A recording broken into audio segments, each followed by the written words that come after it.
Now let's look at the tension between IT and the information worker. There's always a gap, isn't there? There's been a perpetual gap, and it's fair to say that it's sort of understandable before we lay into the IT industry. Many information workers are working in processes that are generally ad hoc. They are fluid, they change. It could be that you set up an information-related process to review a document that you need to produce, and then you repeat that process, so it becomes less ad hoc.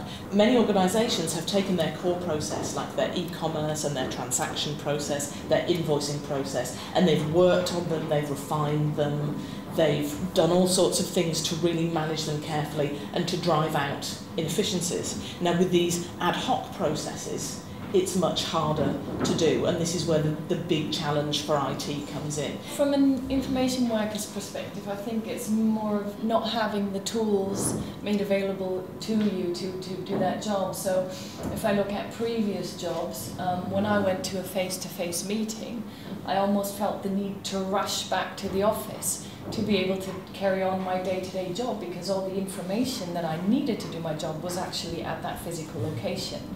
So, luckily with Adobe now that I have all that, I can work on the go. So I think it's very much of having access to what you need when you're away, and having IT support. The one thing that IT departments are coming round to the fact is that actually all they provide is an access point nowadays.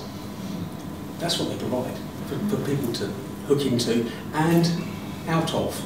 And that's the big point that picked up on from Jones, is the fact that people need to be able to, it needs to be bi-directional. The data needs to be available on every device. The facility to access that data needs to be available from anywhere.